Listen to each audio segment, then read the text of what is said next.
Growing up in the 2000s, we had some pretty legendary musical acts. While we might remember the real ones, I think it's also important to remember some of the fictional queens. I mean, why not? They gave us everything the real ones did, and sometimes even more.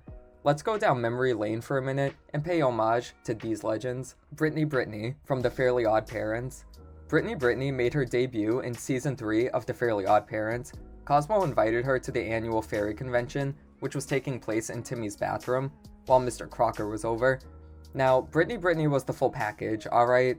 Outfit on point, headset permanently attached, and who could forget the Britney dancers? And she wasn't no local act either. Oh no. All the fairies at the fairy convention came to see her, literally chanting her name and demanding she come on stage. The girl was drawing crowds. Now, unfortunately, her talent was squandered at the Turner residence. We got her performing for all of 3 seconds before Mrs. Turner threw her out. Imagine having a queen of pop at your house for a private performance and you throw her out. The disrespect, I just can't. And may I also just say, Mr. Crocker was being a hater for no reason right as she walked in, saying she was, and I quote, an overhyped, shabbily clad pop diva superstar. But you know what, Denzel? Maybe if you got your ear off your neck, you'd be able to actually hear the greatness that is Britney.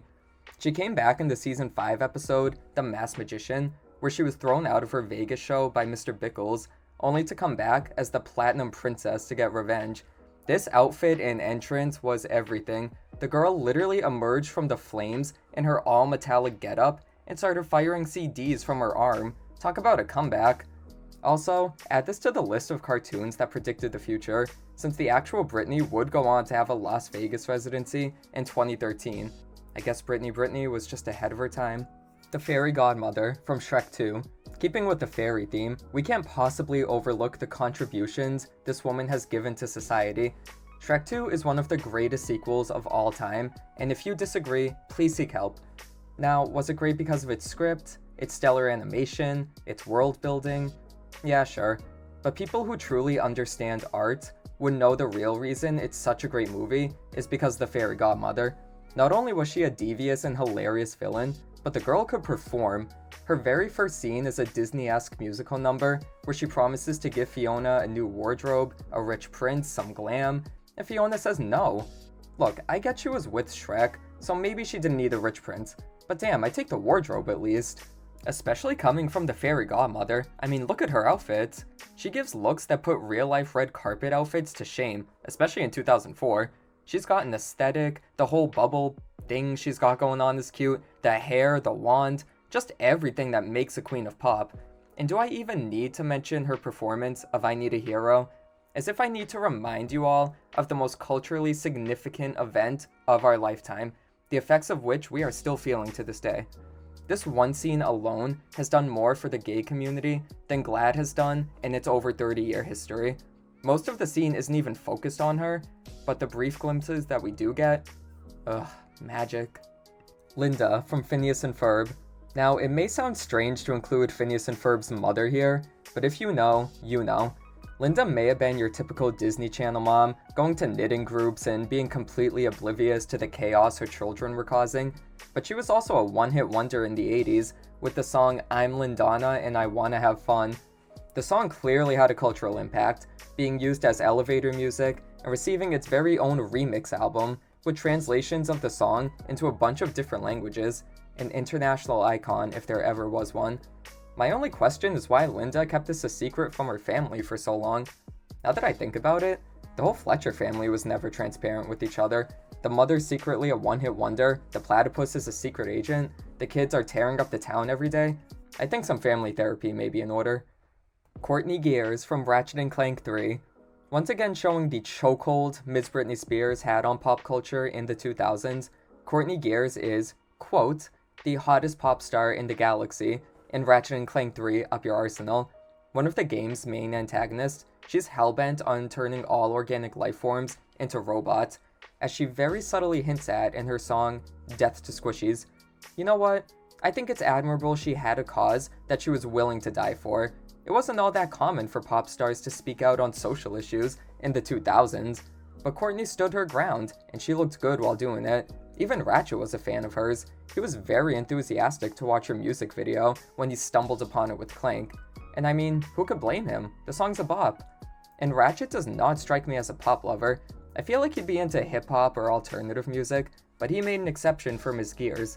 Now that may be for other reasons, but the point still stands. She had all eyes on her. My eyes were certainly on her during her damn boss fight, which is actually kind of hard if you don't have really good leveled up weapons. However, what I can't deny is the theatrics of the fight.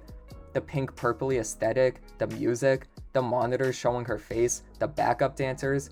She gives us more in this fight than what most performers give now for their concerts. Also, does anyone find it crazy how Courtney's song is all about wanting to be free? This game came out in 2004, 15 years before the whole Free Britney movement. Again, what oracle are these writers going to predict the future? And lastly, Ember McLean from Danny Phantom. Ember McLean was a pop rock singing ghost in Danny Phantom. She's a little more like an Avril Lavigne or Hayley Williams, only somehow not as pale. I just love her look so much. The boots, the hair, the whole 2000s Hot Topic emo kid hanging out at the mall aesthetic, it's great. The blue and purple guitar she's rocking kind of reminds me of those dual-colored Trix yogurts they'd have at school sometimes. Y'all remember those? I think it was the berry flavor. That one was always my favorite for the color alone. Anyways, Ember is a guitarist and vocalist who uses her song, Remember, to hypnotize the kids of Casper High School and make them share in her hatred of authority. Remember may be one of the actual best songs for a made-up pop star. I forgot how good it was until I heard it again. Honestly, I'd let myself get hypnotized if it meant we could get a whole album of songs like this. I mean, she sold out a whole stadium off the strength of this one song, and also her demonic ghostly hypnosis, but still, that is power. While the song is great, it also hides her pretty grim backstory. According to the show's creators, when Ember was alive, she was unpopular in school and dreamt of being a rock star. One day, a boy asked her out to the movies, but stood her up the night of. She went to sleep that night, and her house mysteriously caught on fire. Ember did not survive. Wow, that's some dark stuff for a kid's show, but it makes Ember pretty endearing. She just wanted to rock out, and now she gets to do it as a ghost. She's out here living her best afterlife, and you know what? Good for her. Don't worry, Ember. We'll all remember your name.